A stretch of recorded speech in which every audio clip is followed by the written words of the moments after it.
കണ്ടോ, ഇത് അരളിച്ചെടി. ഞാനിതിന് മുൻപ് അരളിച്ചെടിയെ പറ്റിയിട്ടുണ്ടായിരുന്നു, വിഷമയമല്ല എന്നൊക്കെ പറഞ്ഞിട്ട്. പക്ഷേ ഇത് വിഷമാണെന്നാണ് എല്ലാവരും പറയുന്നത്. ഞാനിതൊരു 15 വർഷമായി ഞാനിതിന് പൊന്നുപോലെ നോക്കാൻ തുടങ്ങിയിട്ട്. ഇത് മാത്രമല്ല, എനിക്ക് ഇനിയുണ്ട് ഒരു 4 ചെടികൾ അരളിച്ചെടി. ഇതിൻ്റെ പൂവ് എന്തൊരു ഭംഗിയാണ് കാണാൻ. ഇത് നമുക്ക് ഇങ്ങനെ നാശം വിതയ്ക്കും എന്നുള്ളത് ഞാൻ ഇപ്പോഴാണ് അറിയുന്നത് കേട്ടോ. പക്ഷേ ആ പെൺകുട്ടി മരിച്ചത് ഇതിൻ്റെ ഇല കടിച്ചിട്ടോ പൂ കടിച്ചിട്ടോ അല്ല, അതിന് ഹാർട്ടിന് എന്തോ പ്രശ്നമായിട്ടാണ് എന്നൊക്കെയാണ് പറയുന്നത്.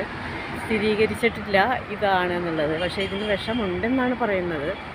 അത് എത്രത്തോളം ശരിയാണെന്ന് എനിക്കറിയില്ല. ആയിരിക്കും, ചിലപ്പോൾ ശാസ്ത്രമാണല്ലോ, അവർ കണ്ടുപിടിച്ചതാണ്. അപ്പോൾ അത് ശരിയായിരിക്കാം. പക്ഷേ ഞാനിത് 10-15 വർഷമായിട്ട് ഇത് വളർത്തുന്നുണ്ട്. ഞാനിത് തണ്ട് തൊട്ടു, ഇല തൊട്ടു, ഇതെല്ലാം ഇല പൊട്ടിക്കാറുണ്ട്, തണ്ട് മുറിച്ച് നടാറുണ്ട്, എല്ലാം ചെയ്യാറുണ്ട്. ഞാനെന്തായാലും ഇത് വെട്ടിക്കളയില്ല.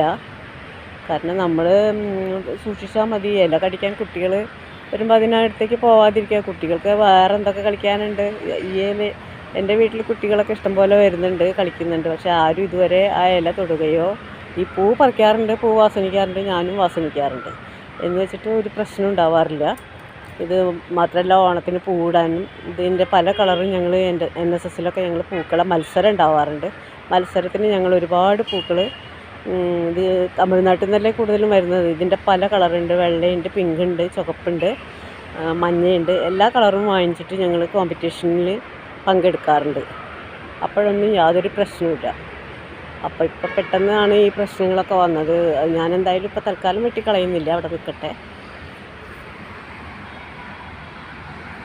Okay, thank you so much. ഇത് ലൈക്ക് ചെയ്യുക, ഷെയർ ചെയ്യുക. എങ്കിൽ മറ്റുള്ളവർക്ക് ഉപകാരപ്പെടട്ടെ. വെട്ടിക്കളയാവുന്നവർ വെട്ടിക്കളയട്ടെ. അത്രയേ ഉള്ളൂ.